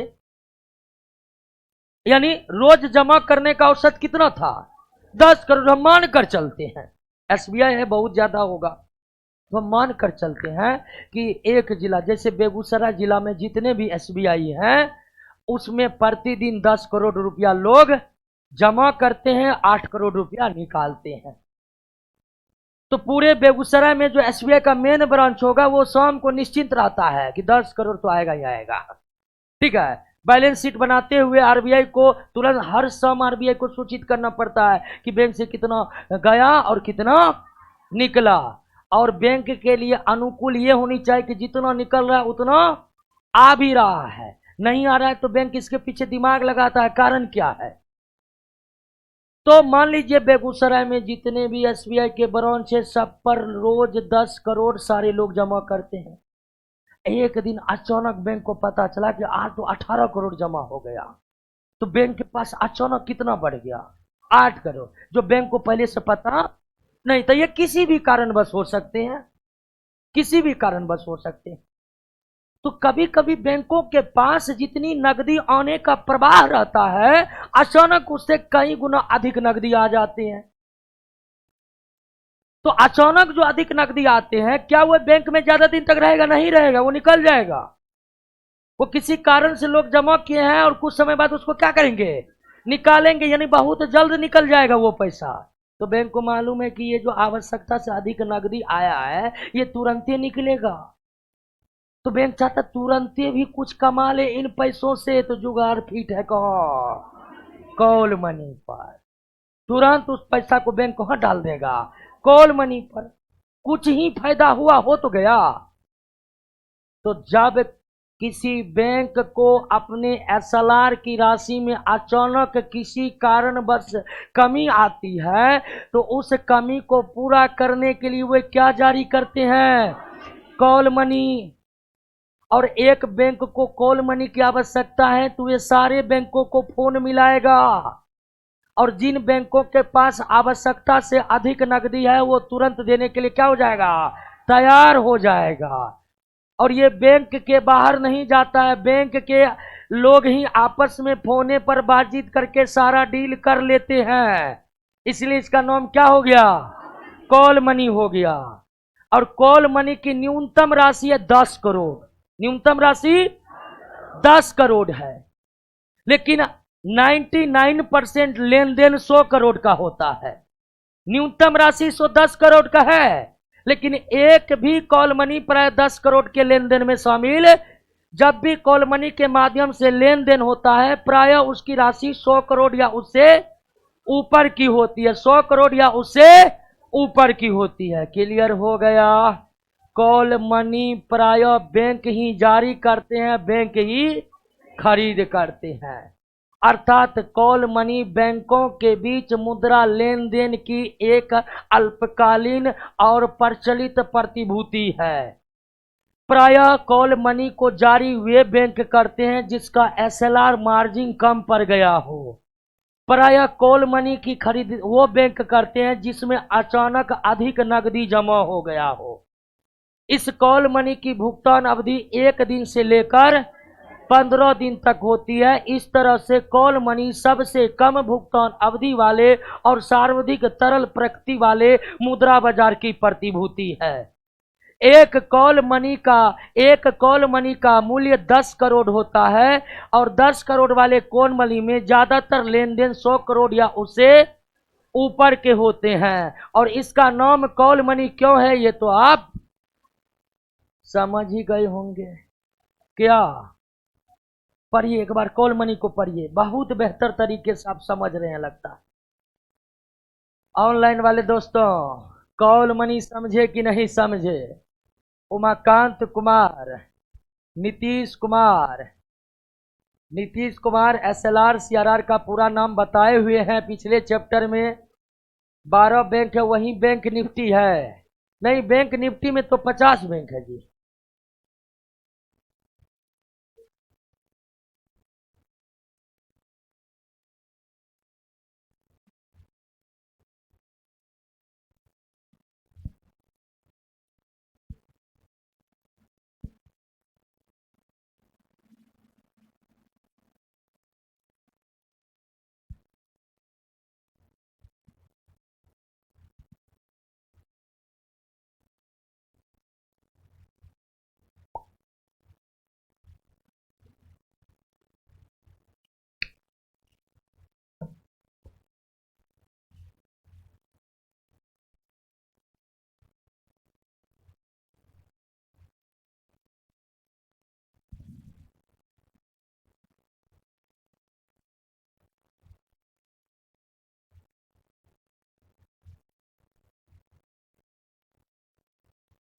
चलिए भाषा का मर्यादा रखिए, बहुत लोग भाषा की मर्यादा भूल रहे हैं। क्या जी, हम लोग ग्रेजुएट हैं तो भाषा मर्यादित होनी चाहिए ना? हैं? हम भी वैसे बोलेंगे जैसे छपरी बोलता है तो फिर हम में उनमें कोई अंतर रह पाएगा? नहीं। तो भाषा में शब्दों का चयन और मर्यादाएं बहुत मायने रखती है। ये आपके पूरे व्यक्तित्व को परिभाषित करती है। आपको पता नहीं चलता है लेकिन लोगों को पता चलता है। आपके बोलने में जिस तरह से शब्दों का चयन आ रहा है, आपके बोलने का जो लहजा है जिसको अंग्रेजी में टोन कहते हैं, अगर वो मर्यादित नहीं है तो ये काफी कुछ आपके व्यक्तित्व के बारे में गलत साबित कर देगा। ये आपको पता ही नहीं चलेगा। और आप जैसे कई लोग इस बात पर नजरअंदाज कर देते हैं। सोशल साइट पर आप अपने आप को इस तरह से प्रदर्शित करते हैं कि लगता नहीं है कि भारत का एक सभ्य नागरिक का प्रोफाइल है कि नहीं है? तो आजकल जिस तरह से सोशल साइट का प्रचलन और सोशल साइट की मान्यताएं समाज में घर की गई है कि अब समय आ गया है कि हमें अपने आप को सारे सोशल नेटवर्किंग साइट पर भी सभ्य तरीके से प्रदर्शित होना है। समझ गए कि नहीं समझ गए? और सोशल साइट पर प्रदर्शित होने का मतलब क्या है कि हम कुछ ऐसी बात ना बोले जिससे शिक्षित व्यक्ति के मर्यादाओं का उल्लंघन हो रहा है। न मतलब उसके लिए बोले जो लिखता है कि क्या है देख लेंगे, हम तो महाकाल के भक्त हैं। ठीक है, एकदम पोज देगा ऐसे कि लगता है कि अगला करियर एक्टिंग में बनाने जा रहा है वो। ठीक है, तो इन सब चीजों से बचना चाहिए। ठीक है ना? हाँ। क्लियर हो गया? कॉल मनी क्लियर हो गया? हाँ। आइए दोस्तों, नहीं एक ऑनलाइन बहुत गलत बात सब बोल रहा था, इसीलिए बोल दिए इतना। अगला क्या बोला हम बोल भी नहीं सकते, ऐसा बोला है। चौथा है दोस्तों, certificate of deposit. Certificate of deposit short में इसे क्या कहते हैं? सीडी कहते हैं। हाँ, एक बहुत अच्छा क्वेश्चन आ रहा है कि कॉल मनी पर क्या ब्याज दिया जाता है? यस, कॉल मनी पर ब्याज दिया जाता है, ठीक है ना। अब कॉल मनी पर क्या ब्याज देगा वो तय नहीं रहता कितने ब्याज पर। सबसे पहले कॉल मनी का मार्केट मुंबई में है। कहां पर? और मुंबई में मतलब एक खास जगह है जो हर रात ये तय कर लेती है कि कितने कॉल मनी की आवश्यकता है और कितने बैंक के पास आवश्यकता से अधिक नकदी है। मान लीजिए कि आवश्यकता से अधिक नकदी है कितना? बैंकों के पास कितना? अब कॉल मनी का मांग है कितना? तो यहां पर मांग क्या है तो इंटरेस्ट क्या हो जाएगा? और मांग घटेगा तो इंटरेस्ट। बात समझ गए ना? तो कॉल मनी पर ब्याज दिए जाते हैं लेकिन निश्चित ब्याज दर नहीं। मुंबई में पहले तय होता है कि कितना का डिमांड है और कितना का लगाने के लिए बैंक तैयार है, और उसी डिमांड सप्लाई के आधार पर इंटरेस्ट तय होता है। और पूरे भारत के कॉल मनी का इंटरेस्ट रेट कहां तैयार है? मुंबई में होता है। कहां? मुंबई में जो रेट तय हुआ वही रेट पूरा भारत चलेगा। और मुंबई का रेट प्रभावित होता है अंतर्राष्ट्रीय स्तर पर। अंतर्राष्ट्रीय स्तर पर कॉल मनी का रेट वो होता है जो लंदन में फिक्स होता है, और भारत में कॉल मनी का इंटरेस्ट रेट वो होता है जो मुंबई में फिक्स होता है। अब मुंबई का कॉल रेट प्रभावित होता है किससे? लंदन से प्रभावित होता है। यानी लंदन में इंटरेस्ट रेट बढ़ा है तो 90% संभावना है कि मुंबई में भी कॉल रेट का भारतीय अर्थव्यवस्था के संदर्भ में क्या हो जाएगा। तो कॉल मनी के दो बड़े मार्केट हैं, एक अंतर्राष्ट्रीय स्तर पर लंदन में और भारतीय स्तर पर मुंबई में। क्लियर हो गया?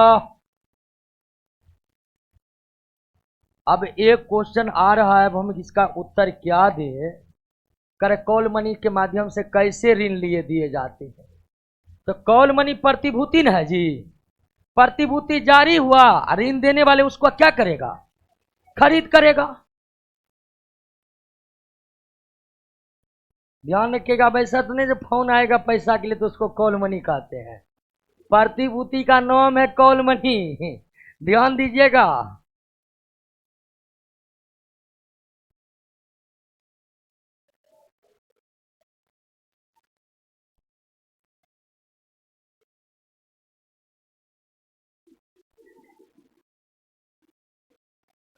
अरे हम लाइट के लिए समस्या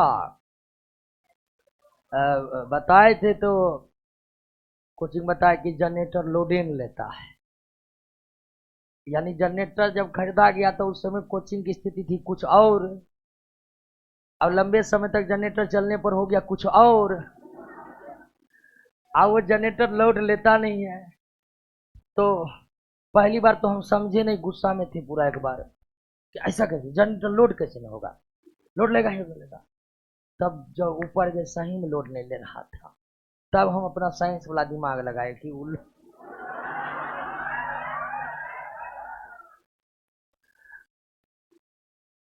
तो क्या हुआ, अब जनरेटर लोडिंग लेता होगा।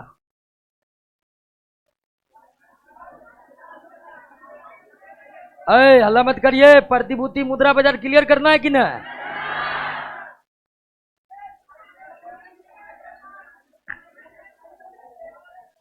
अब देखिए चेहरा दिख नहीं रहा, चेहरा नहीं दिखता पर हमें मजा नहीं आ।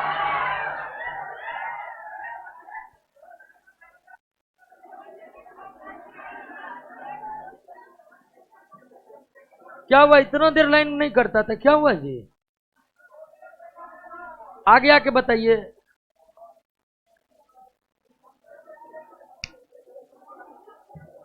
देख लेते हैं क्या गड़बड़ी हुआ है। ऑनलाइन वाले थोड़ा, ओहो,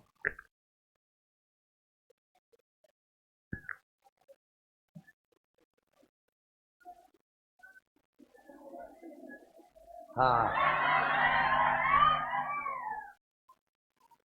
आइए दोस्तों, ऑनलाइन वाले दोस्तों ज़्यादा परेशान हो रहे थे तो लाइन अचानक कट गया था और क्लास में पूरा अंधेरा ही अंधेरा छा गया है। सर्टिफिकेट ऑफ डिपॉजिट, शॉर्ट में इसे कहते हैं सीडी। सीडी मतलब सीडी वो वाला सीडी नहीं, ठीक है, सर्टिफिकेट ऑफ डिपॉजिट, शॉर्ट में इसे कहते हैं सीडी। अब ध्यान दीजिए, इसके जारीकर्ता सर्टिफिकेट ऑफ डिपॉजिट नामक अल्पकालीन प्रतिभूति के जारीकर्ता भारतीय वित्तीय संस्था होता है। भारतीय वित्तीय संस्था का मतलब, नाबार्ड का नाम सुने हैं, आयात निर्यात बैंक का नाम सुने हैं, आयात निर्यात बैंक, उसके बाद औद्योगिक बैंक का नाम सुने गए हैं, औद्योगिक bank, industrial development bank, small industrial development bank, तो ये भूमि विकास बैंक का नाम सुने हैं, भूमि विकास बैंक, नाबार्ड, आयात निर्यात बैंक, औद्योगिक बैंक, लघु औद्योगिक बैंक, ये सब वो संस्था है जो बड़े बड़े ऋण की राशि लोगों को देता है।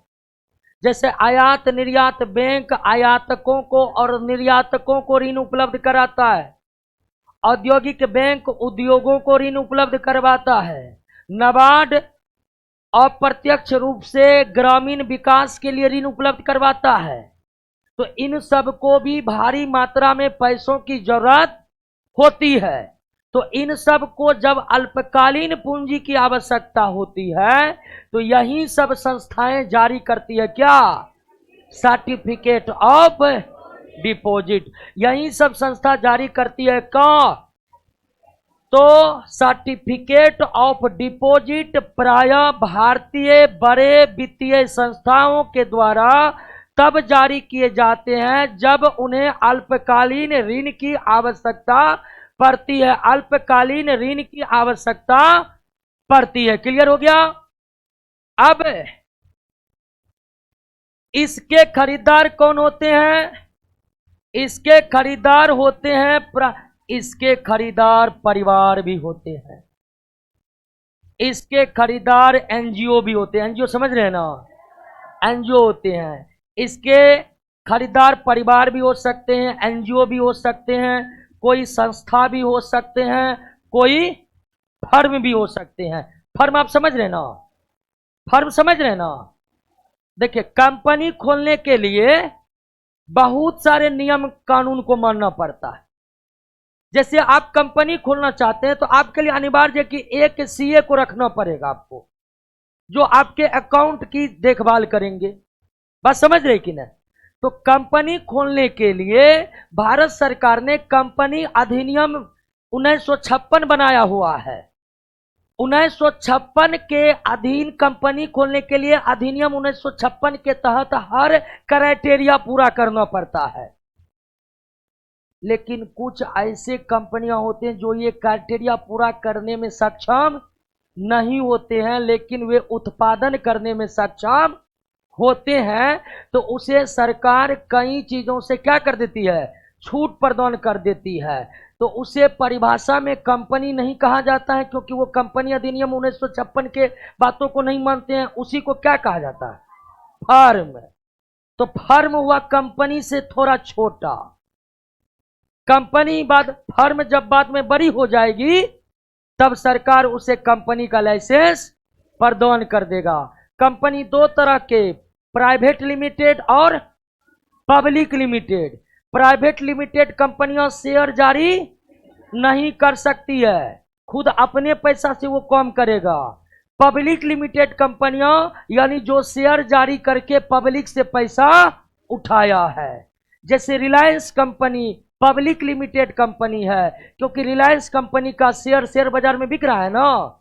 तो जो कंपनियां पब्लिक लिमिटेड होती है उसे पब्लिक को शेयर जारी करके पैसा लेने का अधिकार होता है। जो कंपनियां प्राइवेट लिमिटेड होती है उसे शेयर जारी करने का अधिकार नहीं होता है। लेकिन आप प्राइवेट लिमिटेड कंपनी खोलिए या पब्लिक लिमिटेड कंपनी खोलिए, आपको कंपनी अधिनियम 1956 की हर बातें माननी पड़ेगी। और सबसे बड़ी बात कि एक चार्टर अकाउंट रखना अनिवार्य है, और देश में उतने चार्टर अकाउंटेंट है ही नहीं, कम है। अभी स्थिति यह है कि एक एक चार्टर अकाउंटेंट 20-20 कंपनियों का अकाउंट देखता है। और सरकार कंपनी के गड़बड़ी को कंपनी मालिक से नहीं समझेगा, वो सीए को पकड़ कर लाएगा। जब मुझे बताओ तुम ही खाता देखता है, ठीक है। तो उतने सीए भी नहीं है कि सारे कंपनी को रखे। तो कंपनी के कुछ नियम कायदों को छूट देकर कंपनी के तरह ही कार्य करने की अनुमति जब प्रदान की जाती है तो उसे क्या कहा जाता है? फर्म कहा जाता है। क्या कहा जाता है? फर्म कहा जाता है। बात समझ गए कि नहीं? बात समझ गए ना? जैसे आपका ज्ञान बिंदु जीएस एकेडमी एक प्रकार का क्या है? फर्म है। जिस दिन कंपनी बनेगा तो उसमें लग जाएगा प्राइवेट लिमिटेड या फिर पब्लिक लिमिटेड, लेकिन ये फिलहाल क्या बना हुआ है? फर्म बना हुआ। क्लियर बात समझ गए?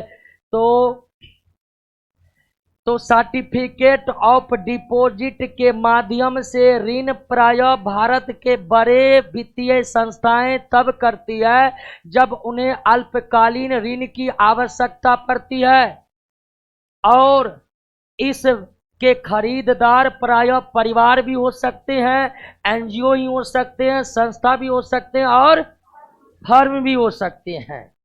ठीक है ना?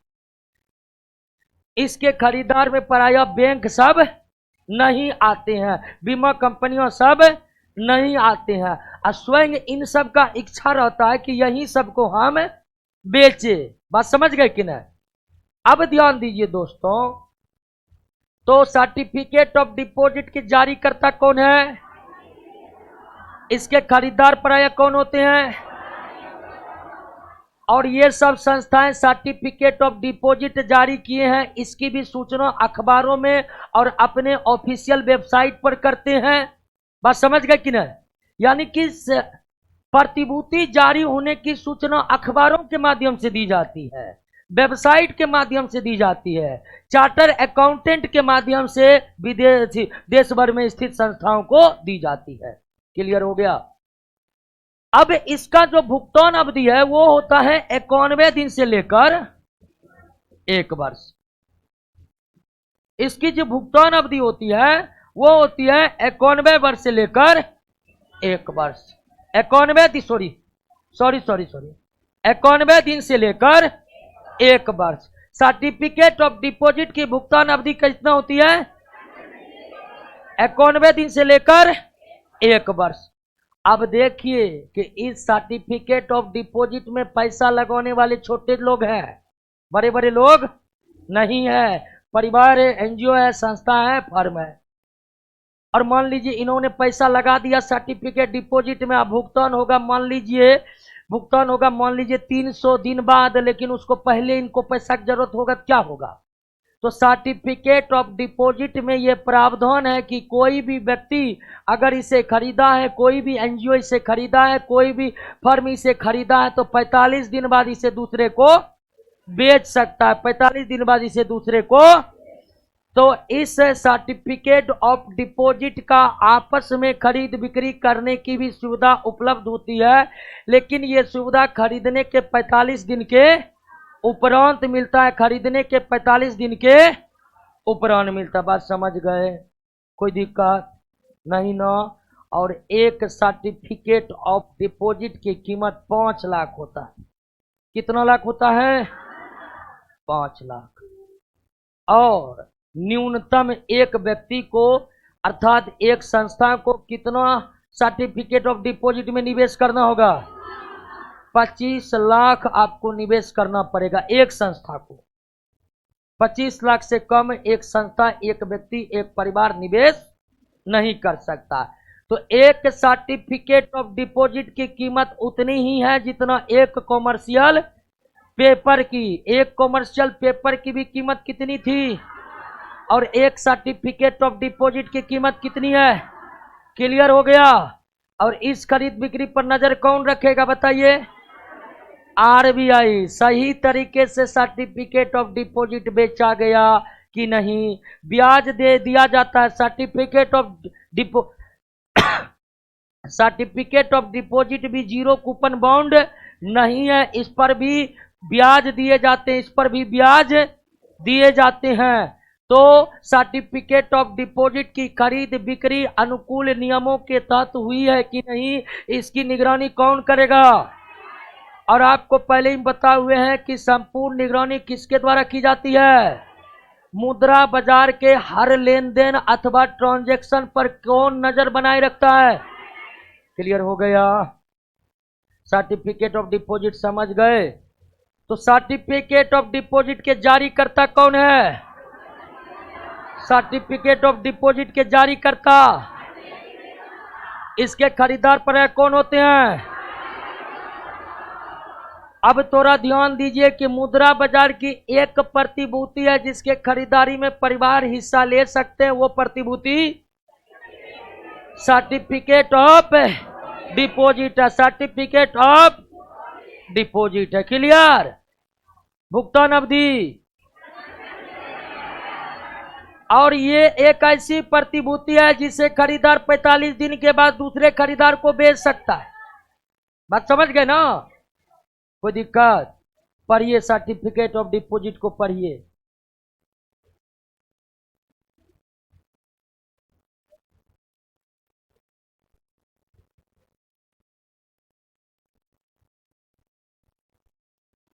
कुछ लोग कह रहे सीए बनने के लिए क्या करना पड़ेगा। क्या बात है, ऐसा थोड़े कि आप जानते नहीं होंगे।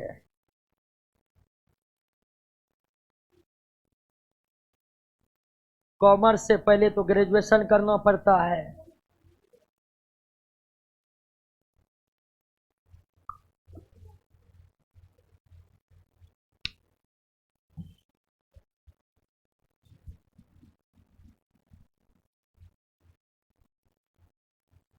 आइए दोस्तों, अंतिम प्रतिभूति कॉमर्शियल बिल। देखिएगा, भूल नहीं जाइएगा, पेपर के जगह बिल ना आ जाए। एक कॉमर्शियल पेपर पढ़ चुके हैं और ये बिल है। बिल है BILL, कॉमर्शियल बिल। अब ध्यान दीजिए दोस्तों, ये कॉमर्शियल बिल नामक अल्पकालीन प्रतिभूति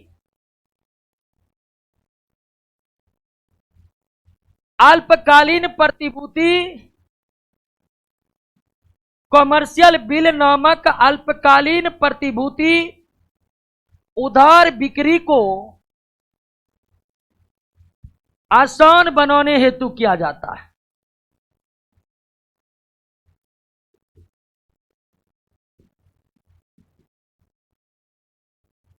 कॉमर्शियल बिल नामक अल्पकालीन प्रतिभूति का इस्तेमाल किस काम के लिए होता।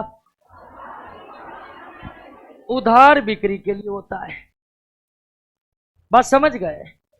उदाहरण के लिए दोस्तों, एक बड़ी कंपनी है टाटा स्टील, बहुत बड़ी कंपनी है, अंतर्राष्ट्रीय स्तर पर इसका व्यापार फैला हुआ है।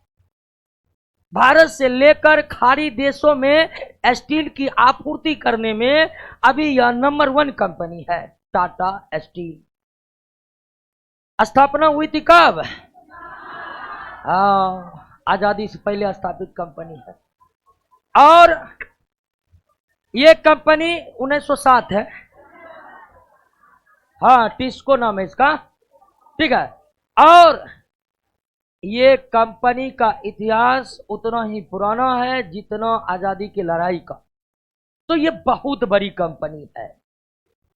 और अचानक ही टाटा स्टील कंपनी को स्टील बनाने के लिए आवश्यकता पड़ गया किसका? भट्ठी का, यानी एक प्रकार के चूल्हा का। मानकर चलते हैं स्टील बनाने में, पिघलाने में भारी मात्रा में कोयला का भी इस्तेमाल होता है, तो इसे अचानक 8-10 भट्ठी की आवश्यकता पड़ गई, बड़े बड़े भट्ठी की। अब ये स्टील कंपनी है, भट्ठी बनाती नहीं है, और मना देते। एक सपोज करते हैं कि छोटी कंपनी है डायमंड भट्ठी कंपनी, ये एक छोटी कंपनी है, ठीक है, ये एक छोटी कंपनी है, और इसमें लेकिन ये क्षमता है कि जितना टाटा स्टील को भट्ठी की मांग है, ये छोटी कंपनी इसको दे सकता है।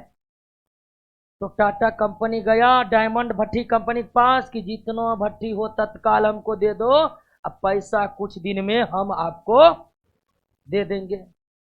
और बड़े बड़े कंपनियों के बीच, बड़े छोटे कंपनियों के बीच कैश में कोई सौदा नहीं होते हैं, पूरा कानूनी तौर पर सौदा होता है, बैंकों के नजर के सामने होता है। ये नहीं कि दुकान चल गए, सामान ले लिए, बिल नहीं लिए, ठीक है ना। पूरा इन सब कंपनियों के सीए के पास पूरा हिसाब किताब रखना पड़ता है, कहाँ कितना पैसा खर्चा हुआ, कहाँ कितना खर्चा नहीं हुआ। तो टाटा कंपनी डायमंड स्टील भट्ठी के पास जितना भट्ठी था उठाकर ले आया और कहा कि जल्द ही आपका पेमेंट कर देंगे। और ये बड़ी कंपनी 15 दिन तक पेमेंट किया ही नहीं। तो इससे ये तो साबित नहीं होता कि ये पैसा नहीं देगा, क्योंकि ये अपने ही बहुत प्रॉफिट में चलने वाली कंपनी है, पैसा तो देगा ही देगा। ये विश्वास है किसको? डायमंड कंपनी को पैसा तो ये लेकर भागेगा ना, देगा ही देगा। लेकिन 15 दिन तक उन्हें पैसा नहीं मिला। अब ये छोटी कंपनी है, सारा भट्ठी का सप्लाई कर दिया है, और छोटा कंपनी के पास ज्यादा पैसा मार्जिन में रहता नहीं है, और 15 दिन के बाद इसको कच्चा माल खरीदने के लिए पैसे न, उधर ही कहा कि नहीं अब दूसरा दिन देंगे, अभी मेरा सीए नहीं है, वो नहीं है, ये लसका दिया पैसा को। ऐसी स्थिति में छोटी कंपनी बड़ी कंपनियों से बड़ा सौदा करने से डरेगी कि नहीं डरेगी? कि अगर 10 दिन भी ये पैसा रोक लिया मेरा, तो काफी ज्यादा नुकसान हमें झेलने पड़ेगा। बात समझ गए कि नहीं? तो जब भी एक बड़ी कंपनी और एक छोटी कंपनी के बीच सौदा होता है किन्हीं सामानों को लेकर, तो छोटी कंपनी के पास यह स्थिति रहती है या ये नुकसान का या हानि होने का संकेत रहता है कि अगर बहुत दिनों तक पैसा रोक लिया गया तो फिर उसकी कंपनी की आर्थिक स्थिति क्या हो जाएगी? गड़बड़ा जाएगी।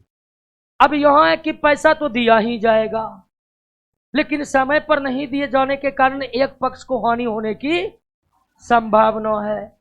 तो अब ये डायमंड वाला कहेगा नहीं हम तो नहीं भट्ठी बेचते हैं, अब ये देना ही नहीं चाहेगा। सवाल है इस कंपनी को तत्काल भट्ठी नहीं मिला तो देश का अर्थव्यवस्था क्या होगा?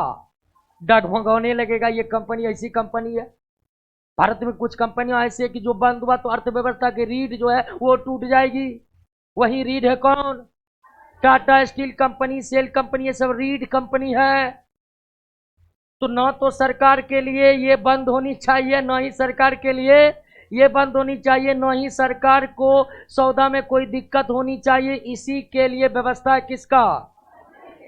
कॉमर्शियल बैंक का। इसी स्थिति को ठीक करने के लिए यहां पर बैंकों के द्वारा लिखित प्रतिभूति कॉमर्शियल बिल इस्तेमाल किए जाते हैं। कैसे इस्तेमाल किए जाते हैं? जैसे टाटा स्टील और डायमंड भट्ठी कंपनी के बीच सौदा हुआ। अब डायमंड भट्ठी अरे टाटा स्टील बोला कि तुम्हारा पेमेंट 15 दिन बाद होगा, तो डायमंड भट्ठी क्या करेगा? ये बैंक से ले आएगा क्या? Commercial bill. क्या ले आएगा? कहां से? बैंक रखता है ये बिल। तो डायमंड भट्ठी कंपनी गया और खरीद कर ले आया क्या? जो एक प्रकार की प्रतिभूति है। और टाटा स्टील को बोला कि आप 15 दिन के बाद पैसा दीजिए, कि 20 दिन के बाद, कि 30 दिन के बाद, कि 2 महीना के बाद, जब देना दीजिए, खाली हमको इस पर सिग्नेचर आप मार दीजिए कि हाँ इससे सामान लिए हैं। टाटा स्टील इस पर सिग्नेचर मार दिया कि हाँ हम डायमंड भट्ठी कंपनी से इतना रुपया का खरीदारी किए हैं। टाटा स्टील इस पर अपना सिग्नेचर कर दिया। अब डायमंड भट्टी कंपनी का ऑप्शन है कि उन्हें अगर पैसा देने से पूर्व पैसों की आवश्यकता हो गई तो कॉमर्शियल बैंक लेकर कौन चला जाएगा? बैंक। अब बैंक को दिखाएगा कि देखिए टाटा स्टील को 200 करोड़ का सामान दिए हैं, आप हमको तत्काल 150 करोड़ दीजिए, जिस दिन आएगा पैसा उस दिन आपको हम क्या करेंगे? लौटा देंगे। बैंक चेक करेगा, अच्छा टाटा स्टील लिया, वो तो देगा ही देगा, इसलिए बैंक उसकी तुरंत क्या करेगा? भरपाई कर देगा। या कॉमर्शियल पेपर पर जितना रकम का ये लिया है सब रकम इसको कौन दे देगा? बैंक। और जब टाटा स्टील लौटाएगा दोस्तों तो सीधे वो पैसा किसको चला जाएगा? बैंक। और बैंक कुछ कमीशन ले लेगा, किससे? डायमंड भट्टी वाले से। और कुछ ले लेगा किससे? दोनों से ले लेगा। बैंक कहेगा आपको भी सुविधा दिए, आपको भी सुविधा दिए दोनों से कमीशन कौन ले लेगा? बैंक। और खरीद बिक्री क्या हो गई? आसान हो गई कहीं ना। और कॉमर्शियल बिल लिखा किसके द्वारा जाता है? लिखा किसके द्वारा जाता है? किसके द्वारा? क्रेता, बेचने वाला इन है। और सर्टिफिकेट ऑफ डिपॉजिट को स्वीकार कौन करता है? यानी हस्ताक्षर कौन करता है? हस्ताक्षर कौन करता है? वो उल्टा हो गया दोस्तों, सॉरी सॉरी सॉरी। बेचने वाला कौन हो गया? विक्रेता। और खरीदने वाला मतलब? तो कॉमर्शियल बिल किसके द्वारा लिखा जाता है? किसके द्वारा स्वीकार किया जाता है? कॉमर्शियल बिल को स्वीकार कौन करते हैं और पेश कौन करते हैं? हस्ताक्षर कौन करते हैं? क्लियर हुआ? तो सॉरी, कॉमर्शियल बिल उधार बिक्री को आसान बनाने के लिए इस्तेमाल किया जाने वाला एक अल्पकालीन प्रतिभूति है। और प्रायः उधार बिक्री में ऐसे उधार होते हैं जिसमें एक तरफ छोटी कंपनियां हैं और एक तरफ बहुत बड़ी कंपनियां हैं। जब बहुत बड़ी कंपनी किसी छोटी कंपनी से भारी मात्रा में सामान खरीदते हैं और वे पैसे के भुगतान में अगर कुछ भी समय लेट करेंगे तो इससे छोटी कंपनियों की आर्थिक स्थिति चरमरा जाएगी। इसी स्थिति से बचने के लिए इस्तेमाल किए जाते हैं क्या? ये कॉमर्शियल बिल किसके द्वारा लिखा जाता है और किसके द्वारा स्वीकार किया जाता है? और इसकी भुगतान अवधि होती है मात्र 90 दिन। मात्र इसकी भुगतान अवधि होती है मात्र 90 दिन। क्लियर? कोई दिक्कत? एक बार पढ़िए कॉमर्शियल बिल को।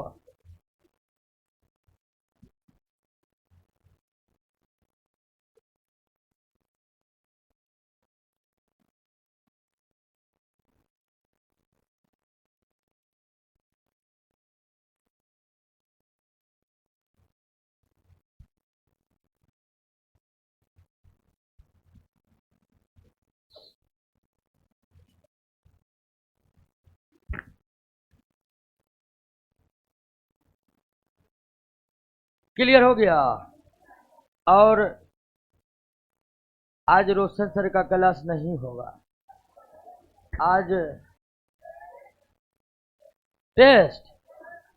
हाँ टेस्ट होगा, टेस्ट होगा, डेली टेस्ट ना। हाँ रोशन सर के डेली टेस्ट होंगे, लेकिन आज शायद नए दरोगा का नियुक्ति पत्र मिला हुआ था तो ढेर सारे लोग उनसे मिलने आए थे, तो शायद वो मिलने में थोड़ा व्यस्त हो गए, तो आज उनका क्लास स्थगित है। और आज यहीं पर आपकी क्लास की समाप्ति हो गई है। और डेली टेस्ट जो 7 बजे चलता है, 7:30 बजे जिसका डिस्कशन स्टार्ट होता है और रूटीन के अनुसार रोशन सर का, तो वो डेली टेस्ट होगा, वो बिल्कुल होगा। टेस्ट में कम नंबर आ रहा है पढ़ने के बाद भी कोई दिक्कत नहीं है, अभी पढ़ाई आपका समाप्त कहाँ हुआ है। और कोशिश ये रखिए कि टेस्ट में जो क्वेश्चन आपसे नहीं बना वो क्वेश्चन आगे के टेस्ट में बनना चाहिए। टेस्ट देने का सही और असली उपयोग तब होगा जब आप टेस्ट में नहीं बनने वाले क्वेश्चन की पूरी तैयारी उसी दिन कर लेते हैं। भुनाना का मतलब क्या? भुनाना का मतलब प्रतिभूति दे दिए, बदले में कैश ले लिए, उसी को कहते हैं भुनाना। 25 से ज्यादा सही नहीं। डेली टेस्ट में क्वेश्चन नहीं बनता है, कोई दिक्कत नहीं है। डेली टेस्ट में ऐसे क्वेश्चन लाए ही जाते हैं जो औसत क्वेश्चन से ज्यादा हार्ड हो। डेली टेस्ट में जो क्वेश्चन आता है बहुत कठिन प्रश्न रहते ही है, और वो टेस्ट आपको नया कॉन्सेप्ट या आपके नजर से छूट चुके कॉन्सेप्ट को क्लियर करने के लिए लाया जाता है दोस्तों। ठीक है दोस्तों, तो अगला क्लास में हम पूंजी बाजार का व्यापक अध्ययन करेंगे।